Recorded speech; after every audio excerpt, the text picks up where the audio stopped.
I've been pretty busy putting together some of my formulas into some DIY herbal kits that you can easily do yourself at home. Some of these herbs are either hard to come by or you would have to individually buy, 4 ounces to a pound of each one when, there's several herbs involved. So it saves you a little bit of money in the long run, and instructions are included with each one. Today I'm going to show you how to make the elderberry cough syrup kit. Just going to show you just how easy that is. So when you open your kit, you're going to notice that there are some instructions inside. You don't want to pour that into the syrup. So just remove your instructions and add the herbs into your pot. It can be a stainless steel pot or glass, either one is fine. Okay, and then we're going to add about a quart of water.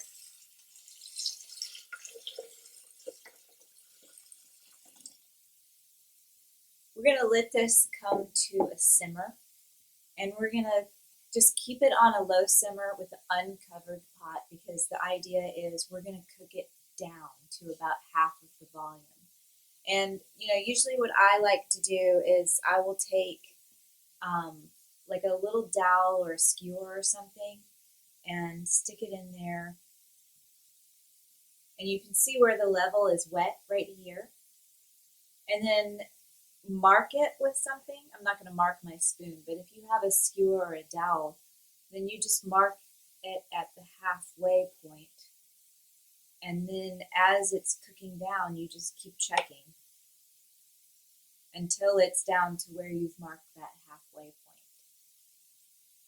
Okay, so we're just going to simmer this down to half of the volume, and then we're going to strain it and continue. So I'll see you back in a second. So now that we have cooked the syrup down about halfway roughly, we're going to just simply strain it out. And it's also cooled, by the way. It's also been cool enough so that we can strain it without burning our hands. I'm just going to show you my very simple straining method. So I just have a normal kitchen colander and a measuring cup that's wide enough for it to fit relatively well inside of. And then I use muslin as my straining cloth. I just buy it from the fabric store. It's washable, so I can reuse it, unlike cheesecloth. And cheesecloth also has a wider weave to it, so it lets a lot more stuff fall through, whereas the muslin is pretty tightly woven and won't let anything through really. So we just set the muslin inside the strainer. We're just going to pour it in. The herbs I like to use that come in the kit are elderberry, schizandra, orange peel, cinnamon, licorice, and ginger. Just get all that in there.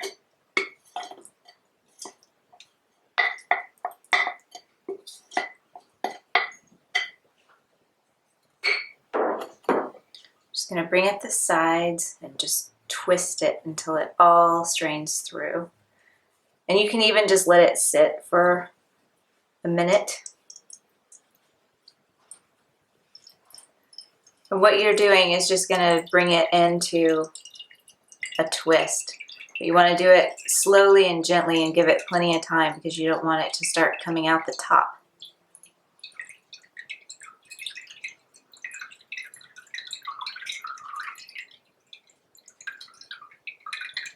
Okay, just strain it and squeeze it and strain it and squeeze it until what's in here is relatively dry.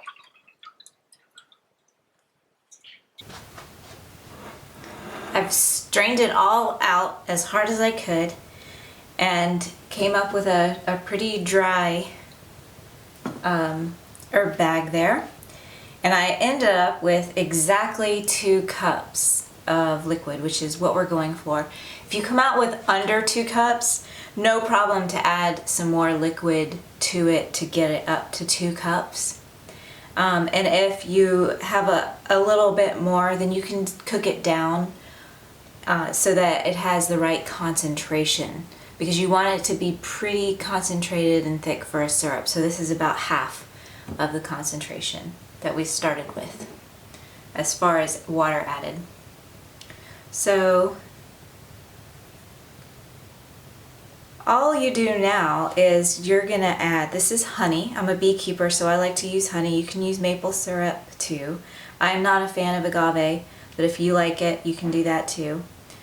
So then we're just gonna add an equal amount of liquid sweetener to the amount of tea that we had. So we started off with 2 cups of the tea, condensed tea, and we're gonna add 2 cups of honey, so that we're gonna come away with exactly 4 cups or 1 quart of syrup. And then we're gonna warm it back up and let the sweetener dissolve back into it. And then you can just bottle it. You can freeze it, or if you add a bit of brandy to it, then it's gonna preserve it more on the shelf. But if you have kids, I just put it in a mason jar and just leave an inch of headspace so that it expands in the freezer. And you can just keep it frozen and thaw it as you need it. That's probably the best way to do it. But this should last the entire season. It should last easily 3 months if you're taking it every day. Even longer if you're only using it as needed.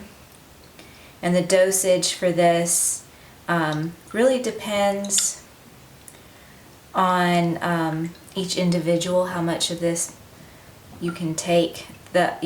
It's not going to hurt you if you take too much, it's just going to cause loose stools.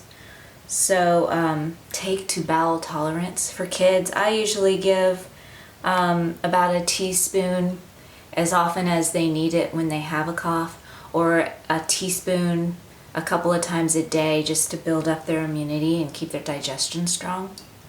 And for adults, I would do a tablespoon the same way.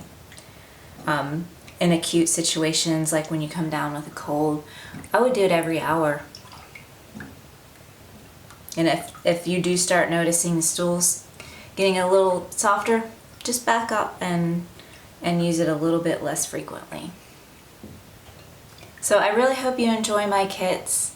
I'm going to put some information below the video about how you can order these kits if you don't already have one.